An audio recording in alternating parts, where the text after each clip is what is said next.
तू ही रे माझा मितवा या मालिकेच्या पुढील काही येणाऱ्या भागांचे लेटेस्ट त्याचबरोबर इंटरेस्टिंग अपडेट आपण आपल्या आजच्या या व्हिडिओमध्ये जाणून घेणार आहोत। अजिबात वेळ वाया न घालवता सुरुवात करूया आपल्या आजच्या या व्हिडिओला। तर आतापर्यंत आपण इथे पाहिलेलं आहे की घरातल्या सगळ्यांनी म्हणजेच थोडक्यात आता ईश्वरीच्या संपूर्ण कुटुंबियांनी तर मामा, अंजली आणि आकाश या तिघांनी आता ईश्वरी आणि अर्णवचं लग्न एक्सेप्ट केलेलं आहे। तर दुसरीकडे या गोष्टीचा लावण्याला खूपच जास्त राग आलेला आहे आणि म्हणूनच लावण्याने ईश्वरीला किडनॅप करण्याकरिता सुपारी दिली आहे। तर दुसरीकडे आता ईश्वरीला तिची आई आणि आता ताई ह्या दोघीजणी लग्नासाठी सुंदर तयार करतात। ईश्वरी ही अगदी सुंदर नक्षत्राप्रमाणे गोड दिसत असते आणि आता त्या दोघी तिला सांगतात की आता तुझं लग्न झालं, आता लग्न होईल सुद्धा पुन्हा एकदा विधिवत पद्धतीने सुखाने संसार कर।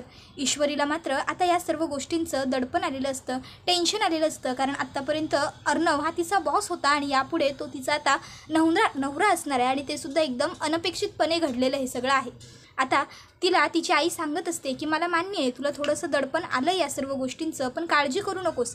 जसं नियतीने हे सर्व काही घडवून आणलंय ना, तसंच नियती तुला हे सगळं काही पेलण्याचं बळसुद्धा आपोआप देईल। फक्त तू तुझी तयारी ठेव आणि मनापासून हे सगळं स्वीकार। तर दुसरीकडे आपण पाहतो की राकेश ह्याने सुद्धा आता ईश्वरीला किडनॅप करण्यासाठी धमकी दिलेली असते, सुपारी दिलेली असते आणि तो आता म्हणत असतो की अर्णव तुला वाटलं असेल की तू लग्न करून सुटशील, पण मी असं होऊ देणार नाही।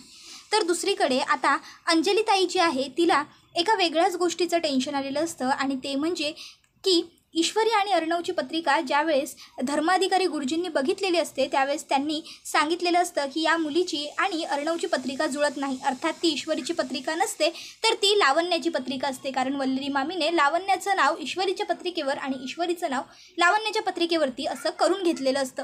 मग आता अंजली ताईला या गोष्टीची सुद्धा काळजी वाटत असते आणि तिला आजीचे शब्दसुद्धा आठवतात की जे माझ्या सात्विकाच्या बाबतीत घडलं, तिला जोडीदार निवडून देताना मी ह्या सर्व गोष्टी नाही पाहिल्या, प्रेम बघितलं तिचं आणि तिचं लग्न लावून दिलं, पण माझ्या मुलीने त्यामध्ये जीव गमावला, पण आता पुन्हा मला माझ्या नातवाच्या बाबतीत ती चूक करायची नाही आहे। आणि मग आता तिला त्या शब्दांचं जरा टेन्शन येतं, दडपण येतं। अंजली ताई विचार करते की आता लग्न लावायला असं आणि तसं गुरुजींना तर बोलवावं लागणारच आहे, मग जर धर्माधिकारी गुरुजींनाच बोलवलं तर, आणि त्यांनी ईश्वरी आणि अर्णवची पत्रिका तपासून बघितली तर, नाही म्हणजे जरी त्यांनी आता सांगितलं आहे की ईश्वरीची आणि अर्णवची पत्रिका जुळत नाही आहे, तरी कदाचित याच्यावरती काही मार्ग असू शकतो, काही उपाय असू शकतो, पूजा अर्चा काहीतरी असत असेल ना। धर्माधिकारी गुरुजींनाच बोलवायला हवं, पण त्या अगोदर मला चिंटूबरोबर बोलायला हवं, कारण त्याला न विचारता जर मी असं काही केलं तर कदाचित त्याला आवडणार नाही। मग आता लगेचच अंजली ताई ही अर्णवकडे येते आणि अर्णवला म्हणत असते चिंटू मला तुझ्याशी बोलायचं आहे। त्यावर अर्णव म्हणतो बापरे परवानगी। त्यावर लगेचच अंजली म्हणत असते की आता तू ईश्वरीबरोबर लग्न करून आलास बरोबर? अर्णव म्हणतो बरोबर। त्यावर आता अंजली म्हणते घरात कुणीच आल्याला तुला स्वीकारलं नाही, पण मी मात्र तुझी बाजू घेतली बरोबर? त्यावर अर्णव म्हणत असतो ताई मुद्द्याला हात घाल ना, काहीतरी सिरियस आहे नक्की, काय झालं आहे? त्याबरोबर अंजली म्हणत असते आता बघ मी तुझी साथ दिली की नाही, तू जसं म्हणालास जे म्हणालास त्याच्यावरती विश्वास ठेवला, अजूनही तू ईश्वरीशी लग्न का केलंस हे सत्यसुद्धा मला सांगितलेलं नाही आहेस, तरीही मी तुझ्यावरती बळजबरी केली नाही बरोबर? त्यावर अर्णव म्हणतो हो ग सगळं बरोबर, बोल पुढे। त्याबरोबर अंजली म्हणत असते मग आता जर मी तुझ्याकडे काही मागितलं तर तू मला देशील? त्यावर अर्णव म्हणतो काय मागणार आहेस? त्यावर अंजली म्हणत असते देशील तू मला? त्यावर अर्णव म्हणत असतो अगं माग, तू जे मागशील ते मी देईन तुला। त्याबरोबर अंजली म्हणत असते बघा शब्द दिलायस, मागे फिरायचं नाही। अर्णव म्हणतो अगं बोल ग ताई। त्याबरोबर अंजली ही आता अर्णवला म्हणत असते मला तुझी आणि ईश्वरीची पत्रिका जुळवून बघायची आहे। त्यावर अर्णव म्हणतो पत्रिका? त्यावर अंजली सांगत असते हे बघ चिडू नकोस, मी काय सांगते ते एकदा शांतपणे समजून घे आणि मग तुझं मत त्याच्यावरती सांग। त्याबरोबर अर्णव म्हणत असतो की हे बघ ताई उगाचच्या उगाच ह्या पत्रिका जुळवायला जाऊ नको, जर त्या पत्रिका नाही जुळल्या ना तर आजीला आणि मामीला आयतं खोलीत सापडेल उगाचच्या उगाच मी सिंदोरला सतवण्यासाठी, आणि तुला आपली मामी कशी आहे ते तर माहीतच आहे। त्याबरोबर लगेचच अंजली म्हणत असते म्हणूनच तर पत्रिका जुळवण्याचा घाट मी घालते ना। हे बघ जरी पत्रिका जुळवून बघितल्या आणि जुळल्या नाही तरी नक्की त्याच्यावरती होम हवन शांती काहीतरी असेल, आपण ते सुद्धा लगेचच आजच्या आज तुमचं लग्नाचा विधी पूर्ण झाल्यावर करून घेऊ, किंवा कमीत कमी लग्नाच्या आधी ते सगळं करून घेऊ। हे बघ चिंटू, आजीने आधीच मला सांगितलं की तिला रिस्क नाही घ्यायची आहे तुझ्या बाबतीत कोणतीही, म्हणून ती तुझ्यावरती चिडली, तू लग्न करून आलास तर. आतापर्यंत कधी चिडली आहे का ती तुझ्यावर? त्यावर अर्णव म्हणत असतो, ताई, आणि जर काही उपाय नाही आहे असं गुरुजींनी म्हटलं तर तुला कळतं आहे का या सर्व गोष्टींचा किती मोठा इश्यू होईल ते? आजी आधीच आपली ओव्हर पॅनिक होते, ओव्हर पॉझेसिव्ह आहे ती. त्यात जर हे असं काही केलं आणि ते गंडलं ना तर आजी आणखीन जास्त चिडेल. ईश्वरीला घरात घेईल की नाही त्याचासुद्धा नेम नाही आहे. त्याबरोबर आता लगेचच अंजली म्हणत असते, काळजी नको करू. जर तिची पत्रिका नाही जुळली ना तुझ्या पत्रिकेबरोबर आणि काही त्याच्यावरती उपायही नसेल तरी आजी ईश्वरीला त्रास देणार नाही किंवा काही बोलणार नाही, ही जबाबदारी माझी. बस, पण आपण पत्रिका जुळवून बघूया. अरे कदाचित गेल्या वेळेस गुरुजींनी सांगितलं त्यावेळेस काही गडबड झाली असेल त्यांच्याकडून. आपण असाही विचार करायला हवा ना. यावेळेस जर तुमच्या पत्रिका जुळल्या तर प्रयत्न करायला काय हरकत आहे? त्यावर अर्णवचं मत नको असं असतं. तो म्हणत असतो की नाही, मला खरंच या सर्व गोष्टींची गरज नाही वाटत आहे आणि तसंही माझं तिच्यावरच प्रेम आहे. त्याबरोबर आता लगेचच त्याला अंजलीताई म्हणायला लागते की हो बाबा, तुझं प्रेम आहे मला मान्य आहे, पण तू मला शब्द दिलायस आणि आता तू तो मागे फिरवू शकत नाही. त्याबरोबर मग अर्णव म्हणतो, तुला जे हवं ते तू कर. मग आता अंजली ही गोष्ट लगेचच मामाला सांगते. त्याबरोबर मामालासुद्धा ही गोष्ट पटते. मामा म्हणतो की ठीक आहे, आपण ईश्वरी आणि अर्णवची पत्रिका परत एकदा जोडून बघूया. म्हणजे काय होईल, जर त्यांची पत्रिका जुळली तर आईला ईश्वरीला एक्सेप्ट करावंच लागेल आणि आई ईश्वरीला एक्सेप्ट करेल तर करेल, वरनं वल्लरीसुद्धा ईश्वरीला सतवू शकणार नाही. आता जर आई तिच्या बाजूने नसेल ना तर वल्लरी सतत आईचं सुद्धा कान भरत राहील आणि ईश्वरीला त्रास देत राहील. पण जर आईच ईश्वरीच्या साईडने असेल तर मग मात्र वल्लरीचं काही चालूच शकणार नाही. मला तुझी आयडिया एक नंबर वाटते. आपण एक काम करूया अंजली, ताबडतोब आपल्या धर्माधिकारी गुरुजींनाच बोलूया आणि त्यांचं लग्न लावून घेऊ पहिलं आणि मग पत्रिका दाखवू. म्हणजे जरी पत्रिका जुळल्या नाही तरी पण कोणी काहीच करू शकणार नाही, कारण विधिवर पद्धतीने त्या दोघांचं लग्न आधी झालेलं असेल. त्याबरोबर अंजली म्हणत असते, हां, ही अजून उत्तम आयडिया आहे मामा. चालेल, मग आपण लग्न पूर्ण पार पडल्याच्या नंतरच पत्रिका दाखवायच्या. त्यावर मामा म्हणत असतो की चालेल, मग मी एक काम करतो, मी दुसऱ्या कोणत्या गुरुजींना फोन करण्यापेक्षा आपल्या धर्माधिकारी गुरुजींना फोन करतो आणि बोलवतो. त्याबरोबर आता लगेचच अंजली म्हणते, उत्तम, लगेच फोन करून घे. त्यावर मामा म्हणतो, पण ईश्वरीच्या घरच्यांना काय सांगायचं आपण? नाही, म्हणजे त्यांना पटेल ना आपण पत्रिका वगैरे बघतोय असं विचार करतोय ते? नाही, त्यांना जर नाही पटलं तर?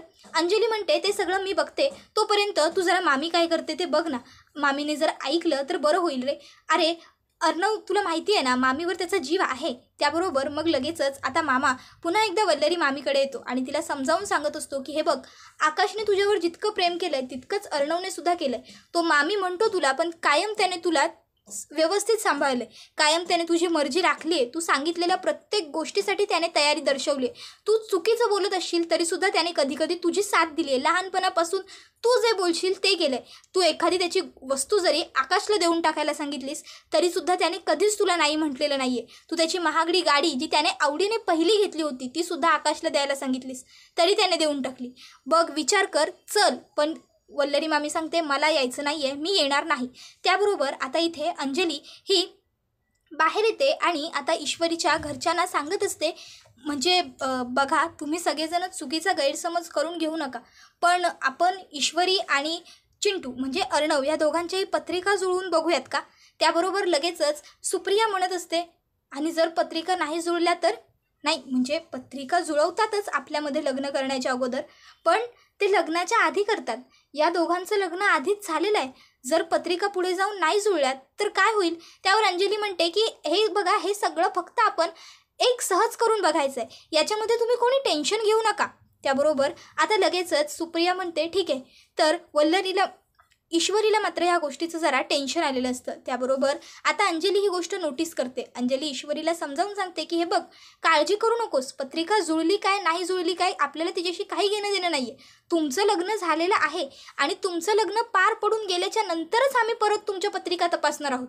त्यामुळे लग्न झालेलंच असणार आहे, उलट विधिवर पद्धतीने झालेलं असणार आहे. त्यामुळे अडचण काहीच नसेल. आणि जर समज तुमची पत्रिका नसेल जुळत किंवा तुमच्या पत्रिकेमध्ये काही असेल कुणाचा दोष, तर काय फरक पडतो? शांती करून घेऊ आपण तुमची ताबडतोब तिथेच. आणि जरी नाहीच जुळली पत्रिका ना तरी काही घेणं देणं पडत नाही. आता इतके लव्ह मॅरेज होतात, त्यांच्या पत्रिका जुळत असतीलच असं कशावरून? त्याबरोबर मग लगेचच आता अंजली म्हणते मी आलेच. आता मामा हा वल्लरी मामीशी बोलतच असतो. ही गोष्ट अंजली नोटीस करते. मग अंजली विचार करते की जाऊ दे, मीच गुरुजींना फोन करते. आणि आता अंजली ही धर्माधिकारी गुरुजींना फोन करते. तर गुरुजी सांगत असतात की मला यायला जमणार नाही, कारण मला उद्या बाहेरगावी जायचं आहे आणि त्याची सगळी तयारी मला आज करायची आहे. माझं तिकीट वगैरे बुक करायचं आहे, त्यामुळे मला वेळ नाही आहे. तिकडे मला पूजा सांगायला जायचं आहे. त्याबरोबर आता अंजली गुरुजींना खूप रिक्वेस्ट करत असते. ती त्यांना म्हणत असते की गुरुजी हे बघा, आम्ही आजपर्यंत कोणतीही गोष्ट तुम्हाला विचारल्याशिवाय, तुमच्या सल्ल्याच्या शिवाय केलेली नाही आहे. पण आज अर्णव लग्न करून आलेला आहे एका मुलीबरोबर, आणि ते सुद्धा अशा मुलीबरोबर जिची पत्रिका तुम्ही अर्णवबरोबर जुळणार नाही असं सांगितलं होतं. म्हणून मी तुम्हाला परत बोलवते. प्लीज गुरुजी, आता या सर्वावरती मार्गसुद्धा तुम्हीच सांगू शकता. काय करावं लागेल? गुरुजी म्हणत असतात की हे बघा, मला खरंच जमणार नाही. अंजली बाळा, मला कळतायत तुझ्या भावना, पण काय आहे ना, मी खरंच बाहेर जातोय. तुम्ही कोणत्या तरी दुसऱ्या गुरुजींना बोलवून घ्या. त्याबरोबर अंजली म्हणत असते गुरुजी काळजी करू नका, तुमचं तिकीट मी बुक करून देईन, पण तुम्ही प्लीज या. त्याबरोबर गुरुजी म्हणत असतात अगं पण, त्यावर अंजली म्हणत असते गुरुजी प्लीज, जरी तुम्हाला तिकीट मिळालं नाही तरी तुम्हाला ज्या ठिकाणी जायचं आहे तिथपर्यंत पोहोचवण्याची जबाबदारी माझी. हवं तर तुम्हाला तिथे राहण्याची सोयसुद्धा मी करून देईन, पण प्लीज नाही म्हणू नका हो, माझ्या भावाच्या आयुष्याचा प्रश्न आहे. त्याबरोबर मग मात्र गुरुजी म्हणतात की ठीक आहे, येतोय मी. तर आता दुसरीकडे लावण्याला मात्र खूपच जास्त राग येत असतो घरातल्या सर्व गोष्टी बघून. तिला वाटत असतं की इथे माझं आयुष्य या ARने उद्ध्वस्त केलंय. माझ्याशी लग्न करेन म्हणाला आणि लग्न दुसऱ्या मुलीबरोबर करून आला, आणि याच्या घरातले एवढ्या लाईटली ह्याला स्वीकारू कसं शकतात? यांना कोणाला माझं काही पडलेलंच नाही आहे का? मी यांच्या घरामध्ये येऊन राहिले, यांच्यासाठी माझं ड्रेसिंग सेन्स बदललं, माझं फॅशन बदललं, सगळं सॅक्रिफाईस केलं, आणि यांनी शेवटी काय केलं? यांनी त्या मिडल क्लास फालतू मुलीला स्वीकारलं नाही. मी एवढ्या लवकर गप्प बसणार नाही. काहीही झालं तरी ARची बायको मीच होणार. ईश्वरी, तू आज जे काही केलंस ते करून तू खूप मोठी चूक केली आहेस. आतापर्यंत आपल्या दोघींमध्ये फक्त भांडण होतं, पण आता आपल्या दोघींमध्ये खूप मोठं भांडण असेल, कारण तू माझ्यापासून मला सगळ्यात प्रिय असलेली वस्तू हिसकावून घेतलीस. आजपर्यंत लावण्याला आवडलेली एखादी साधी अंगठी किंवा ओढणी लावण्याने कोणाला दुसऱ्याला घेऊ दिलेली नाही आहे, आणि आज तू चक्क लावण्याला आवडणारं तिचं प्रेम तिच्यापासून दूर नेलं आहेस. मी सोडणार नाही तुला. तर दुसरीकडे आता अंजली ही म्हणत असते की धर्माधिकारी गुरुजी थोड्या वेळात येतील, तोपर्यंत तुम्ही दोघंजणं तयार आहात ना? त्यावर ईश्वरी आणि अर्णव म्हणतात की हो. त्याबरोबर मग आता धर्माधिकारी गुरुजी हे आलेले असतात. तर आता गुरुजी म्हणत असतात पत्रिका बघायची आहेत ना? त्याबरोबर आता लगेचच अंजली आणि मामा म्हणतात की नाही, आधी पत्रिका नाही बघायच्या, आधी या दोघांचं विधिवर पद्धतीने लग्न लावायचं आहे आणि मग पत्रिका बघायचे. त्यावर गुरुजी म्हणतात आधी पत्रिका बघितल्या जातील आणि मग लग्न केलं जाईल. त्याबरोबर आता अंजली म्हणते गुरुजी मी तुम्हाला रिक्वेस्ट करते, पण प्लीज आधी लग्न लावून द्या आणि मग पत्रिका बघा. त्यावर गुरुजी परत आर्ग्यू करत असतात. तर मग आकाश गुरुजींना म्हणतो हे बघा गुरुजी प्लीज, ऑलरेडी आमच्या घरामध्ये खूप कॉम्प्लिकेशन्स आहेत. दादाने ऑलरेडी ईश्वरीबरोबर लग्न केलं आहे, ईश्वरी वहिनीबरोबर लग्न केलं आहे. त्यामुळे आता जर पत्रिका वगैरे पाहत बसलो ना तर वेळ वाया जाईल. त्यापेक्षा आधी तुम्ही जसं डॅड आणि ताई सांगतायत तसं करा, त्यांचं विधिवर पद्धतीने जे काही असेल ते लग्न लावून द्या. त्याच्यानंतर मग तुम्हाला पत्रिका तपासायच्या आहेत त्या तुम्ही तपासून घ्या. त्याबरोबर मग गुरुजी म्हणतात तुमच्या घरात नेहमी सर्व उलटं चालतं, आणि ह्या अर्णवच्या बाबतीतलं तर सगळंच उलटं करत असतो हा मुलगा. याला शास्त्र, याला विधी काहीच अर्थ नाही माहिती. त्याबरोबर अर्णव म्हणत असतो हे सगळं सुद्धा मी फक्त ताईच्या आणि आजीच्या इच्छेखातर करतोय. आता मात्र गुरुजी आणखीन चिडतात आणि अर्णवला म्हणत असतात शिव शिव शिव, या मुलाला बोलण्याचं सुद्धा तारतम्य नाहीये, मोठ्यांबरोबर कसं बोलावं, काय बोलावं. त्याबरोबर लगेचच अंजली गुरुजींची माफी मागते आणि अर्णवला म्हणते तू गप्प बस रे जरा, मध्ये मध्ये मध्ये मध्ये तुला बोलण्याची काही गरज आहे का? मग अर्णव गप्प बसतो. त्याबरोबर आता गुरुजी दोघांचंही अगदी विधिवत पद्धतीने लग्न लावून देतात आणि आजपासून तुमचं लग्न झालं, तुम्ही पती पत्नी झालात असं सांगून टाकतात. त्याबरोबर मग आता मामा लगेचच पत्रिका दोघांच्याही आणून देतात, ईश्वरी आणि अर्णवची. त्याबरोबर आता गुरुजी हे पत्रिका तपासायला घेतात आणि विचारतात सुद्धा या मुलीची पत्रिका तुमच्या घरात कशी? त्यावर मामा सांगत असतो की ॲक्च्युली ईश्वरीची एक पत्रिका माझ्याकडे होती, कारण तिची पत्रिका मी सुद्धा बनवून घेतली होती. त्याबरोबर आता गुरुजी हे ठीक आहे म्हणतात, पत्रिका वगैरे तपासून बघतात, ते जे काही ग्रह तारे वगैरे असतात ते सगळं जोडून बघतात आणि मग सांगतात की या दोघांचे 34 गुण जुळत आहेत. दोघंजणं एकमेकासाठी अगदी उत्तम आहेत. ह्या दोघांची जोडी अगदी लक्ष्मीनारायणासारखे आहे, आयुष्यभर कायम एकत्र राहतील, गुण्यागोविंदाने संसार करतील. आता हे ऐकल्याच्या नंतर लगेचच अंजली म्हणायला लागते, पण गेल्या वेळेस तर तुम्ही ईश्वरीची पत्रिका बघून काहीतरी वेगळं भाकीत केलं होतं गुरुजी.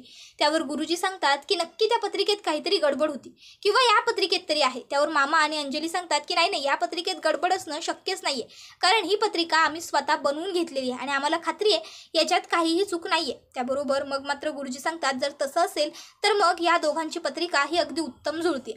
त्याबरोबर आता लगेचच गुरुजी हे म्हणतात, चला आता निघतो मी. त्यावर अंजली ही आकाशला म्हणते, आकाश, गुरुजींना ज्या ठिकाणी जायचं आहे तिकडे सगळी त्यांची सोय कर. त्यावर लगेचच आकाश म्हणतो, डोंट वरी ताई, ऑलरेडी सगळं तयार आहे आणि गुरुजींना सोडायला मी माझाच ड्रायव्हर आणि गाडी पाठवतोय. ॲक्च्युली तिकीट वगैरे बुक करायला वेळ लागला असता, त्यामुळे मी माझाच गाडी आणि ड्रायव्हर पाठवून देतो त्यांच्याबरोबर. ड्रायव्हर त्यांना सोडेल आणि परत येईल. त्याबरोबर अंजली म्हणते, गुड. तर आता इकडे अंजली ही लगेचच आजीला म्हणत असते, आजी आता तरी बोल, की आताही तू फक्त गप्प राहणार आहेस? आता तरी काहीतरी बोल ग. बघ ना, आता अर्णवने ईश्वरीबरोबर लग्न केलं स्वतःच्या मर्जीने, पण तरीसुद्धा घडलं तेच ना जे देवाच्या मनात होतं. अगं हे बघ, पत्रिका वगैरे हे सगळं फक्त निमित्त आहे. त्याबरोबर आजी म्हणत असते की हे बघ अंजली तू. त्याबरोबर अंजली ही गप्प बसते. तर मामा म्हणत असतो, आई तू उगाच तिच्यावरती आवाज चढवू नकोस. हे बघ, आता शेवटी आपल्या मनाप्रमाणे घडलंय की नाही, अर्णवला अगदी उत्तम मुलगी मिळाली. अगं त्याचे ईश्वरीबरोबर 34 गुण जुळत आहेत, मग अजून काय हवंय तुला? 36 गुण कधी जुळलेत का कुठल्या माणसाचे? आणि तसंही आपल्या अर्णवबरोबर 36चे 36 गुण जुळायलाही नको एखाद्या मुलीचे.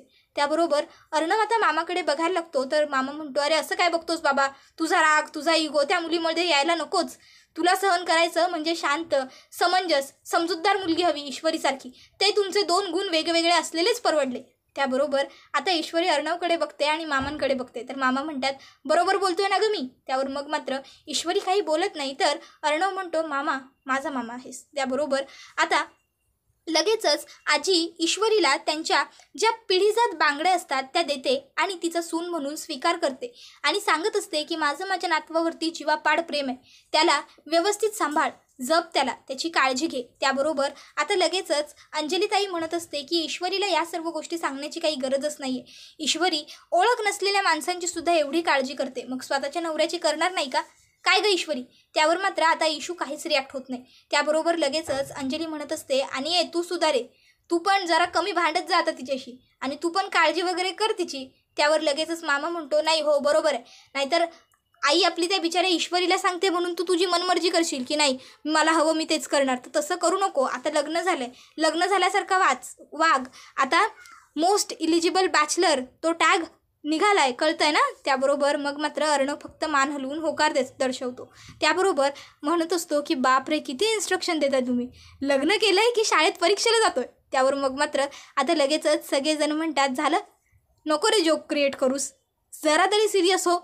त्यावर मग मात्र अर्णव हा सिरियस होतो. त्याबरोबर हा व्हिडिओ इथेच संपतो. व्हिडिओ आवडला तर व्हिडिओला लाईक करा, चॅनलवर नवीन असाल तर चॅनलला सबस्क्राईब करा, बेल आयकॉन प्रेस करा, जेणेकरून तुम्हाला पुढच्या प्रत्येक व्हिडिओचं नोटिफिकेशन मिळत जाईल आणि सर्व व्हिडिओंचा आनंद हा अगदी उत्तम पद्धतीने घेता येईल.